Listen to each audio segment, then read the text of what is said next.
Today we're going to tell the story of a relentless man, one driven by obsession, guilt, and love for his wife, who carried out one of the worst war crimes in the Metro universe since the nuclear war of 2013, the tragedy of Moshni Island. First, let's set the scene. Everything takes place around the Gulf of Finland, a northeastern arm of the Baltic Sea that separates Finland from Estonia. More specifically, we'll focus on the island of Moshni and the Russian city of St. Petersburg, which, like Moscow, successfully turned its metro system into a somewhat safe refuge. On Moshni, surrounded by icy waters, several hundred survivors of various nationalities, Germans, Slavs, Scandinavians, and Poles, initially managed to establish a privileged refuge. Thanks to maritime currents and other factors, the air was breathable. They survived off fishing, hunting, farming, and scavenge technology. You may be wondering how these survivors traveled to search for resources. Your answer, as expected, might be, they had a boat. Well, kind of. In truth, this first generation of Moshni survivors made it through the nuclear war thanks to being stationed offshore on a floating oil rig. That platform served as home for weeks, even months, until the ecosystem stabilized enough and the sea became navigable again. At that point, mentally prepared and well organized, they set off to find a secure place on land. Eventually, they reached Moshni Island, which already had some observation facilities to build upon. 2 decades later, in 2033, Moshni had become a paradise where the rules of the old world still applied, a beacon of hope for the inhabitants of the St. Petersburg metro. Thanks to some key events, which we'll cover in another video, contact was recently made between the two. So far, everything sounds hopeful, the complete opposite of what we're used to in Metro. Moshni is a peaceful refuge with well-meaning leaders. Meanwhile, the Paita Metro, as it's often called, has fractured into divided factions, the Masots, the Vegans, military coalitions, a theme we'll go into in future videos. This already fragile dynamic was about to collapse entirely with the horrific and unpredictable events I'm about to share. I want you to put yourself in the shoes of those who lived through them. One ordinary day, a small Moshni crew returns by boat after a successful expedition full of supplies and canned food. The crew jokes, chats, drinks, and smokes while enjoying the morning views. When suddenly an intense light blinds them, followed by a blue flash and a silence so absolute it becomes deafening. Once they regain their senses, the terrified crew sees it on the horizon. Right where their island should be, a massive yellowish mushroom cloud grows. With no time to process what's happened, the shockwaves slam into the boat, shaking its steel structure, throwing people overboard, and burning those who didn't reach shelter in time. The few survivors gathered in the ship's hold, covered in soot and fear, look for someone to blame. There were refugees from St. Petersburg among them, who were soon beaten and lynched by the Moshni crew, falsely accused of being part of suspected factions like the Masuts or the Vegans. An old man named Afanasy steps in and restores order. After a heated debate, they conclude the weapon couldn't have been on the island. The culprit must be in Paita. After one last look at the traumatic scene on the horizon, they set off for answers and revenge. Eventually, they reach the shores of St. Petersburg. They occupy a remote abandoned station called Shkolovskaya and issue an ultimatum to all metro leaders during a political conference. Afanasy demands someone be held responsible within 1 week.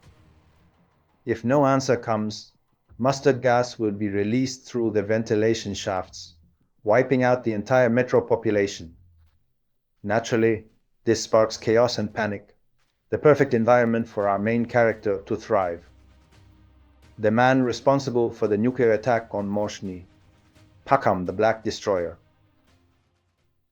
Pakhom is a familiar face across the metro, clever, charismatic, and friendly. He's known as a reliable arms dealer from Zvezdnaya station.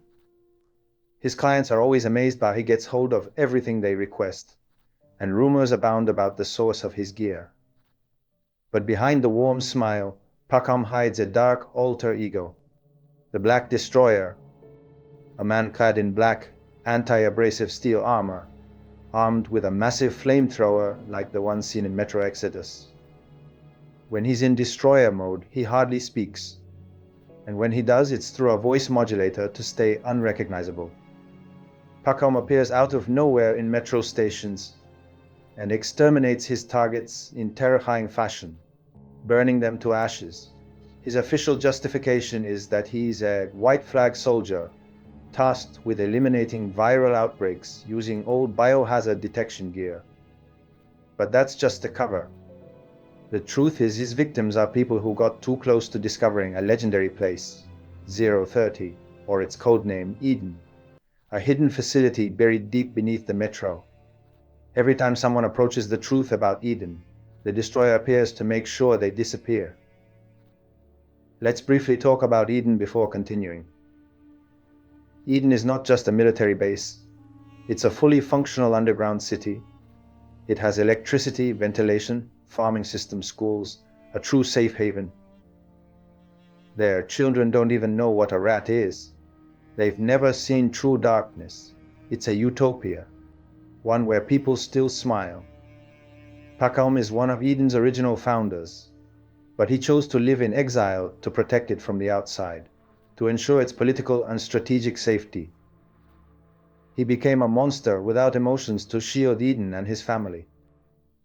But was his exile truly a matter of choice? The answer is no. Pakhom fell in love with a young woman from Eden named Elena, and eventually she became pregnant. Uncontrolled reproduction was forbidden in Eden due to sustainability limits. He was forced to choose the child or exile. He chose exile for the sake of his family. 13 years in the wasteland eventually fractured Pakhom's mind. He became a psychopath, a man who valued orders over basic human morality. And that's reflected in the crime of Moshni, which he carried out unilaterally without Eden's approval. So why did he do it? Why did Pakhom, the Black Destroyer, decide on his own to obliterate the island? As I mentioned, Pakhom acted as a purger. But the true goal of his actions wasn't just to keep Eden secret. You see, Eden is paradise. And like any good myth, paradise must be separated from hell by a limbo, a buffer zone. The former Russian officials living in Eden didn't want mutants knocking at their doors. They needed the metro to remain populated, a human shield between Eden and the surface horrors. Pakhom's cover as an arms dealer made him essential to the metro and allowed Eden to supply weapons to maintain the balance. Knowing this, some of you might already be piecing together the reason behind the bombing of Moshni. Pakhom was still in love with Elena. His ultimate dream was to return to Eden and reclaim a normal life. But Moshni had become a viable destination for metro survivors, threatening that buffer zone Eden needed. So what did Pakhom do? He chose the pragmatic route. He used a compact nuclear bomb with a timed detonator. You may be wondering how someone gets hold of a nuke easier than a can of beans. To understand that, we need to go back to Pakhom's life before the war. As a young intern, he worked at the Pakam Observatory in southern St. Petersburg, assisting a solar physics researcher. When his mentor died from illness, Pakhom took over the research. One day, using his predecessor's computer, he discovered classified documents, maps of Russian government bunkers, data on hidden nuclear warheads, and orders to detonate them during World War III. Turns out his boss had been a foreign spy, tasked with destroying bunkers like Object 30 Eden. Pakhom tried to warn the authorities, but nobody believed him. By the time anyone listened, it was too late for Russia and for the rest of the world. It was thanks to those files that Pakhom learned about Eden and survived the nuclear war. Eventually, Pakhom is hunted down and cornered in his lair, located beneath the very same Pakam Observatory where he once worked. There, thanks to his daughter Aurora, whom he never met due to his exile, he learns that Alina, his wife and Aurora's mother, had died from heart failure long ago. This final blow shatters the last remnants of his humanity. He attempts to kill his daughter, then turns the gun on himself. Thus ends the infamous tale of Pakhom, the Black Destroyer, a man who put personal obsession above reason and morality, all for nothing. I think we've all felt that emotion, that helplessness when you realize things could have been different. Let me know in the comments. Do you somewhat justify Pakhom's actions, or do you condemn them entirely? If you enjoyed this video, I'll be uploading more stories like this every week.